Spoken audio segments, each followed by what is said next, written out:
Hey guys, so I apologize in advance. I've been feeling a little sick and I probably look like death right now, but I really wanted to get this video out because it's such a sensitive topic, and honestly, it took me a lot to even consider making this video, but I think it's something that we need to talk about, just something to be cautious about. And a lot of us don't understand why this happens. A lot of us don't understand what could possess somebody to think about it, but we probably never will, to be honest. And it just needs to be addressed in one way or another so that we can all be aware, be cautious of it, and just kind of open ourselves to being there for people. How many of you guys know somebody or know somebody who knows somebody that has died by suicide?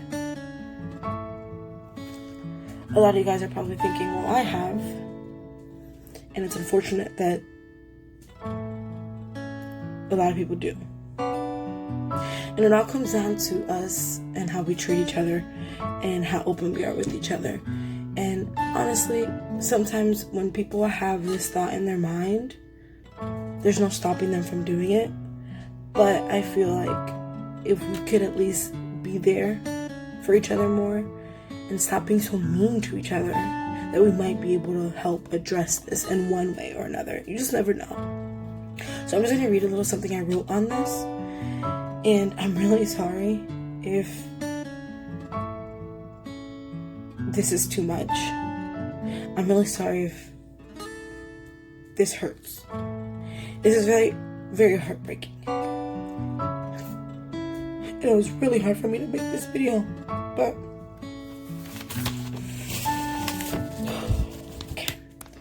bullying doesn't make you cool. Being a bully doesn't make you better than anybody, especially not better than the person you're bullying. Before you've ever bullied somebody, have you ever stopped to think how your words could impact that person? How you would feel if someone you loved was being bullied? You probably wouldn't like it. You probably wouldn't be okay with it. We like to say sticks and stones may break my bones, but words can never hurt me. Yeah, we lie every time we say that. Words do hurt, and it's okay to admit that. It's okay to admit that we get upset by the things that people say to us. We like to say positive words, positive thinking, that we could use positive words to make people feel better. Well, if it works in a positive way, don't you think that it can have negative effects when bad things are said? Yes, it would, because everything has a negative and a positive. And of course, that negative takes a huge toll on people and their life. Statistics suggest suicide is the second leading cause of death in the world in people ages 15 to 24, next to accidents being the first. For suicide, statistics show that nearly 800,000 people die by suicide in the world each year, which is roughly equivalent to one death in every 40 seconds, which is about 300,000 deaths a day. And for every person that has died of suicide, at least 20 have contemplated it. Which means that by the time this video is over, approximately 6 to 8 people will be dead, maybe more. And that is very heartbreaking. Don't you think that that could be prevented? Do you think that if we loved each other more, if we were nicer to each other, if we cared enough about each other, that we could prevent at least one out of those 6 deaths? Do you think that maybe we could help save a life? Many people who commit suicide have probably been bullied in one form or another. They might feel like they have no one to turn to, like they're all alone. They might feel like they have no one to trust, no one that they can confide in. So when that happens, when they get that feeling, they feel trapped. They feel suffocated, like they have no escape. So they make their own escape and choose to leave this world. This world that we have made so ugly when it was only intended to be beautiful. People who die by suicide aren't weak. And that's something that a lot of people have wrong. A lot of people, oh, well, you were weak, so they killed themselves. That's not right at all. They aren't weak-minded people. Because someone like that, it's scary. And it has a forever impact on those around them who love them, who hurt for them. People who now have an empty space in their heart, a hole that can never be filled. And then all we have left are questions. Why and what? Why did they feel like this was the only way to end their pain? Why did they feel like they couldn't talk to me about what they were feeling? Why did they have to do this? What could we have done to prevent it? What could we have done to protect them? But we'll never have answers. Not because you're gone, but because they probably didn't even have the answers themselves. Because it has nothing to do with us. Nothing we could have done. No way to prevent it from happening. Once their mind is set, there's nothing else we can do. And it's sad. And it hurts. And we'll never be fully healed from it. We'll never be fully healed from that loss. All we can do is move forward, living our lives to please them and do things that will make them proud. So what can we do if we can't prevent them? Because what happens is, they're not going to tell you, hey, I'm going to commit suicide tonight.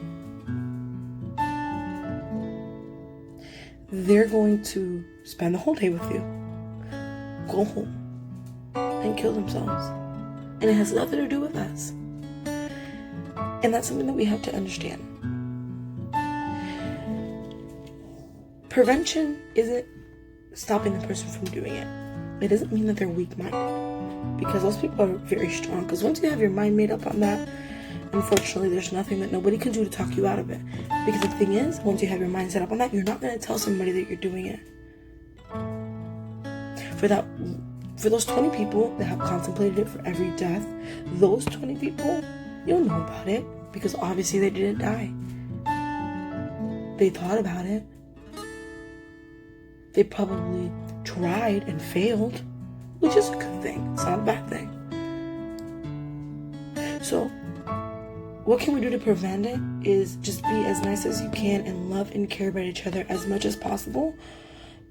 Because then maybe little by little, the suicide thoughts that your friend has that you didn't know about will go away. But if you're just mean and you're not there for nobody, those thoughts that they have are going to get stronger and stronger because they feel so alone. So what do? Sadly, nothing. Nothing to prevent it. Maybe. But we have to love each other. Care more about each other. Be there for each other. Listen more and talk less. Because there's certain things that people say that we don't really know what they're referencing, things that we might not catch on to because we're talking so much. We're so busy talking that we don't listen to the person who's talking to us.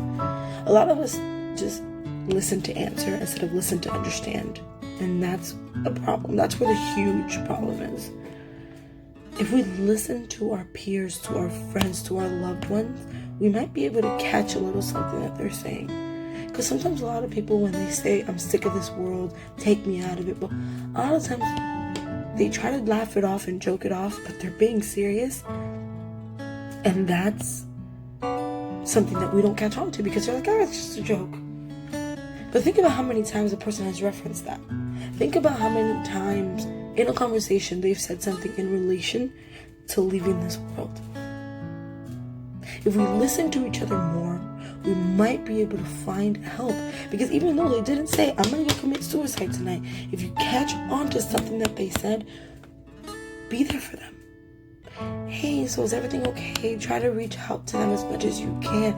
And honestly, that's all it takes. A lot of people that do this feel alone. Feel like they're going through such a hard time that the best way to get out of it is to just leave this world. Like they have nowhere to turn and nothing to do. So they just leave. Because they feel like nobody cares enough to listen or to try to help them solve their problems. We all have our own problems. That is totally understandable. But if it could help save a friend's life, my problems would be nothing compared to yours. I will put my problems aside to help you save your life. So all we have to do is listen more and talk less. Visit save.org and suicidepreventionlifeline.org or call 1-800-273-8255 for more on suicide prevention.